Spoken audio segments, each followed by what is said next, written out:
All right, so today is Sunday, August 10th, 2025. And even though the market is closed right now, I actually decided to do this video because someone on X asked me this question, and I thought it'd be interesting to do a video on it.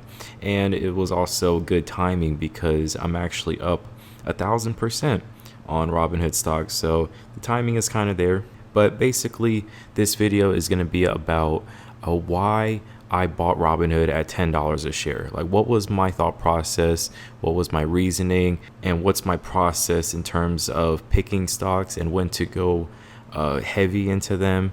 Basically, all in. I mean, I didn't go all in on Robinhood. Maybe I should have, but I did put 30% of my account in Robinhood, roughly 30%, back when it was $10 a share, and now it's like over 50%, of course. But yeah, this video is going to be about my general thought process in terms of how I think about companies and whatnot. So let's just get right into it. This year, though, I am up over 103% year to date. And this is on a year where the NASDAQ is almost up 12%. So I am handsomely outperforming the market. But unfortunately, I am underperforming Robinhood, which makes sense because Robinhood is not 100% of my account, but I am up 1,012% on my Robinhood shares.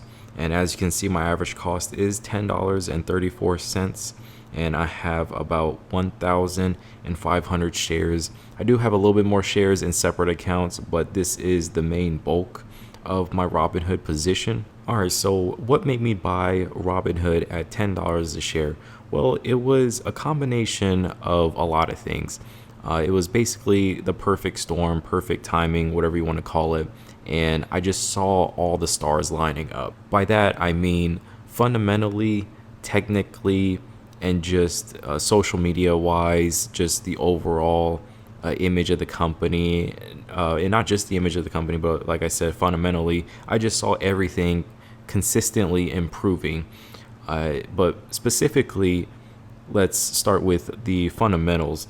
So back when Robinhood, obviously they IPO'd out, I want to say like $30 a share, something like that.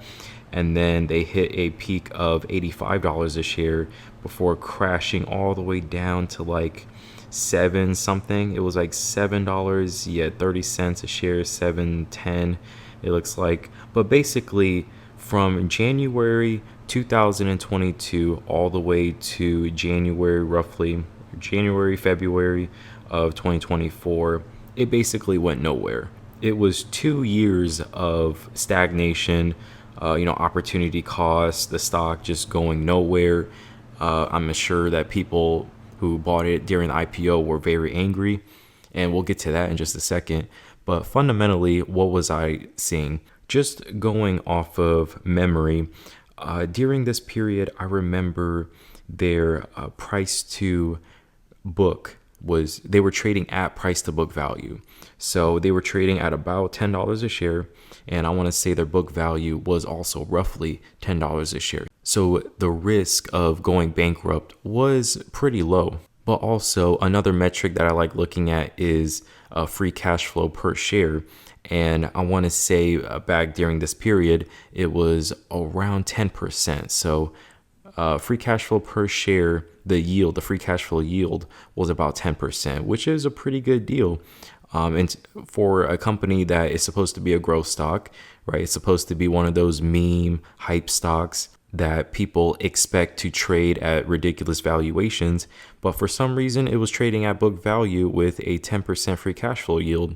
And I don't remember the exact period of when they started buybacks, but I know somewhere around here they did announce stock buybacks. So you had a company that was pretty much dirt cheap, 10% free cash flow yield, and buying back stocks. So that was the company putting their foot down, saying, we're not going to dilute the crap out of shareholders. We're going to be much more financially responsible. We're going to take care of shareholders. We're going to start doing these stock buybacks. Oh, and also I remember it was the SBF position. It was about 9% of the company that SBF originally owned, obviously before he got into all that trouble. But Robinhood, they put their foot down, they bought back all that stock from him, so that cloud of negativity wasn't hanging over them anymore. And speaking of negativity, this was also it was after the GME AMC hype craze, and the movie Dumb Money also came out, which was not a good movie at all. But everybody, in terms of social media, with the retail community, actual like mainstream media, and even Hollywood was hating on Robinhood. And then you add on top of that everything going on with FTX, SBF, all the crypto scams going on, and just that cloud of negativity that was hovering over Robinhood specifically. Obviously, it impacted the entire industry and it impacted crypto a lot. I want to say Solana crashed all the way down to like $12. So it definitely impacted the entire industry, but I think Robinhood specifically got hit very hard because of their name and their brand and everything that was tied to them. So basically, we had a company that was dirt cheap. It was hated on. Nobody wanted to own it, it seemed like. And it was also during that bear market. So all of that negativity, the bear market, people losing money, people not feeling good about the market in general, but also with Robinhood, the company, no one was really seeing the opportunity that this company had. But another factor that I think contributed to Robinhood going up a lot was also the industry that it was in.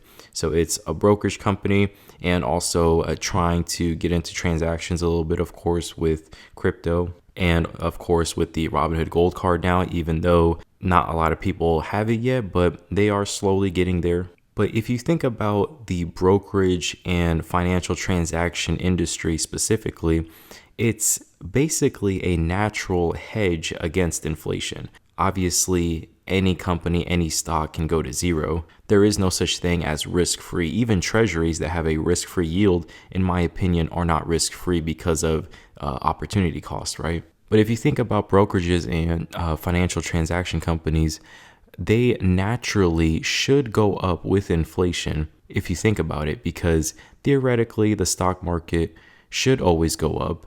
And as long as inflation exists, the revenue of transaction companies like Visa, MasterCard, American Express, Discover, that is now owned by Capital One, I believe, theoretically their revenue should go up as long as inflation is going up and people are spending money. And like I said, with brokerages, as long as the market is doing well, people are continuously investing, buying the dip, the market consistently goes up over time. Theoretically, brokerages should go up with inflation at least. And another great example of this is actually American Express. Like I said, it's a financial transactions company. Fundamentally, it has done very well over time. The stock has done well over time. It has a very strong brand.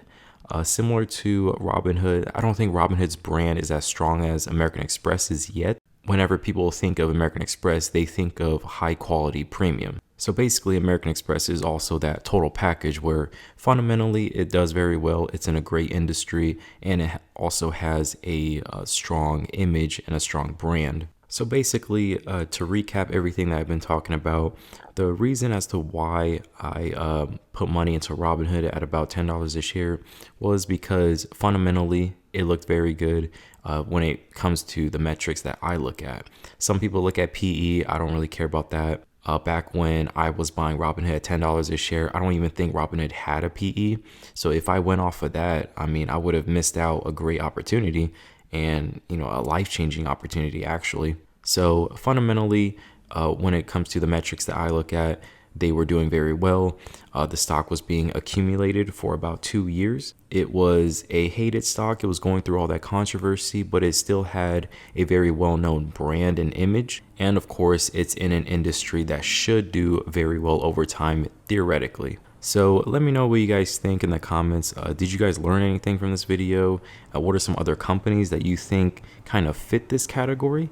I'd be very interested to know, and then we can kind of discuss in the comment section. But yeah, like I'm not some, you know, financial guru or financial advisor. You know, I like to basically use common sense when it comes to picking my stocks. And to me, fundamentally, not just fundamentally, but also technically, of course. And just that period that we were in, that bear market, everybody was hating on Robinhood. To me, it was just common sense to buy it. I'm not one to throw up all these indicators at you guys or confuse you with all these like Excel spreadsheets and whatnot. I just like to use common sense. And for me, it's worked out very well.